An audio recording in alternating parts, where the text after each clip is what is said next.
We do. I mean, most of us have, every shirt I own says Yonkers Fire Department on it. I'm very proud of that. This is one of the finest fire departments in the entire country, and unfortunately the political wins the last couple of years haven't really respected that, but we'll be flying our flag many years to come after these people that are in office, no disrespect, are long gone and distant memories. The Yonkers Fire Department will be here, serving the city of Yonkers, saving lives, and being proud. So this is just a temporary fix.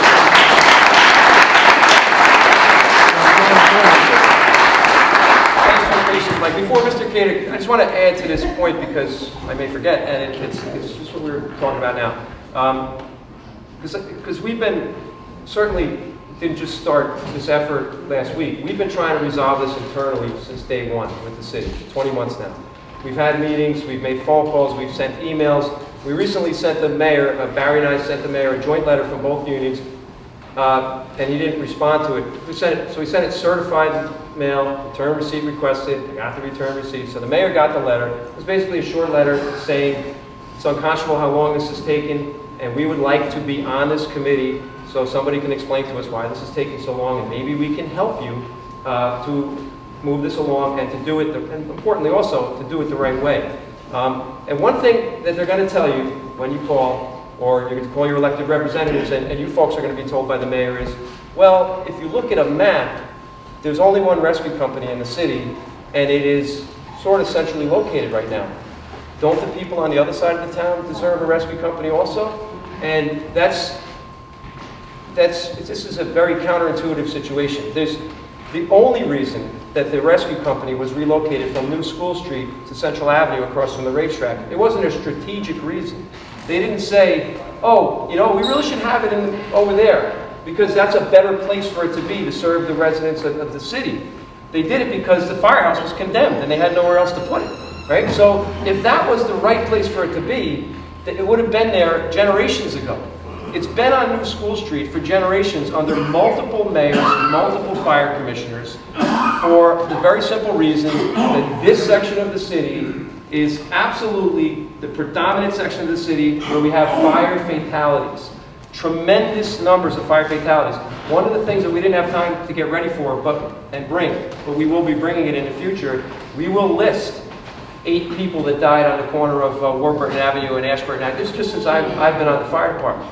A family of 5 on Oak Street, a family of 4 on Elm Street, 2 people on Vineyard Avenue, 1 person there, 1 person there, a 4-year-old child there, a 7-year-old child there. It's pretty much all in Southwest Yonkers. It's got to be 90% of our fire fatalities.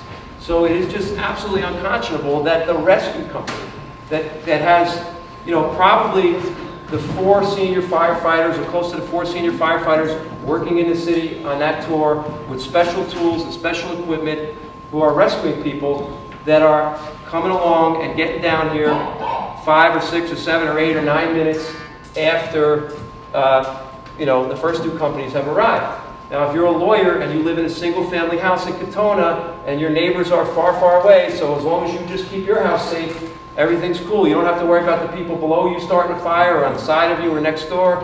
You know, you don't care when the fire department's. And so that is why it wasn't moved to the center of the city. I find that very, very disingenuous when our fire commissioner, who's an expert, every bit as much of an expert as I or anyone else in this room is, from his background, when he says, well, don't the people on the other side of the city deserve a rescue company? And I say, well, if this is why it was moved, it should have been moved the day you got here, you know, or maybe a month after you got here. We don't want that.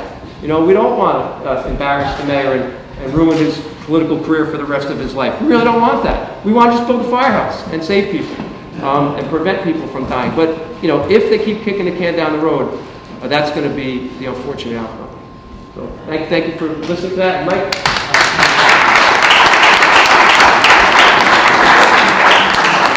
Thank you, John and Barry.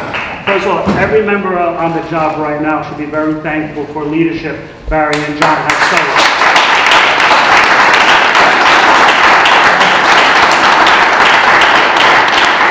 True leadership takes courage. True leadership is doing the hard thing, not kicking the can down the road, as John indicated. And this area of Yonkers has long been undeserved. Plain and simple. We gotta have an evening playing field. And how do we do that? By mobilizing, by making noise. Plain and simple. This area has not been served consistently. Tom, and that food looks great. I'm sure you're going to grab something before you leave.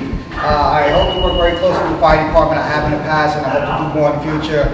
And I just want to say, as a resident of Rhode Island for 26 years, we have been deprived of a lot of services. Southwest Yonkers, Rhode Island specifically, is the poorest quadrant in all of Westchester County. When I moved here 26 years ago, it didn't have that title. As I stand before you today, we have that now. So what we have to do is we have to get the community involved. This is the first step, and this is a great turnout. Thank you, Barry. I appreciate that.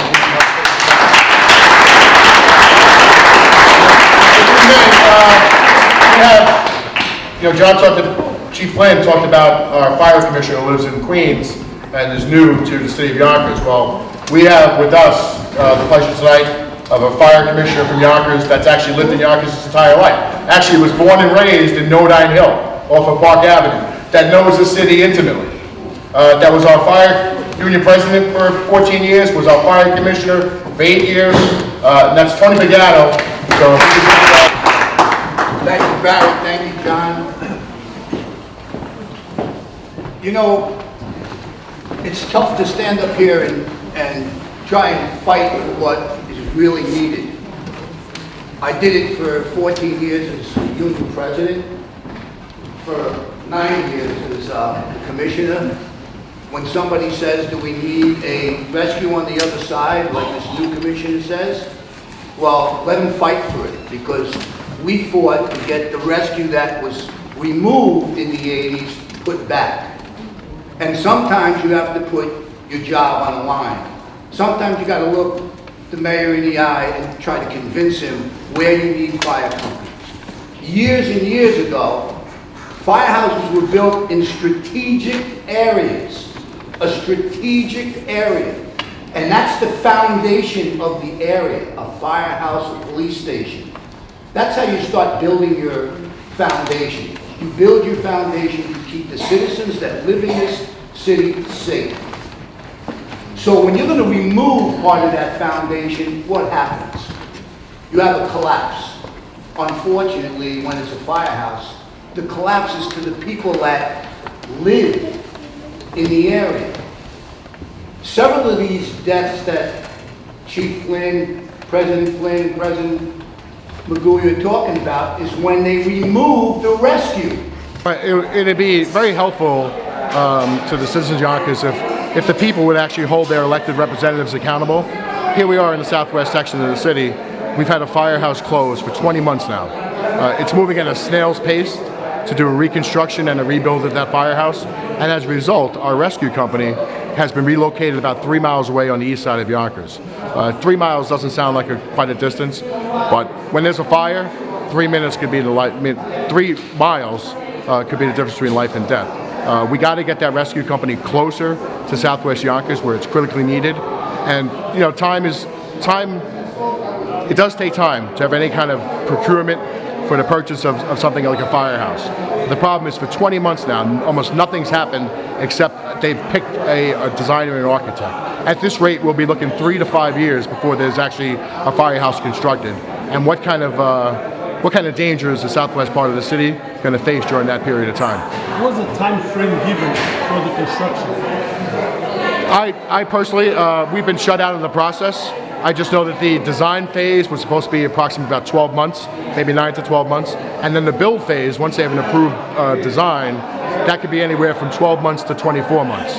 So it's a significant period of time. That's why, because it does take a long time to design and build a firehouse, you have to start the process as quickly as you can to get the ball rolling. Because the farther you push it out, the longer it's going to take to complete the project. Some folks in our network, Yonkers Voice, will be asking what can they do? There is a number to call. There is anything that they can do to make sure that they expose to the city hall, to the Yonkers politics, that they are concerned. Because like you say, time saves life. And you're not there, so this could be a serious issue for those that live around this area. What can they do? Well, they should call the mayor's office. They're 377-HELP. the mayor has an email address, and our city council president, his office can be called, or their city council people. This is not a nice to have or a want. This is an absolute need of the city to get this rescue company where it's needed most in the southwest part of the city, where the residents that are at most risk need that rescue company, and it could make the difference of life or death, whether they get there quickly or not. Thank you, Ben. Thank you.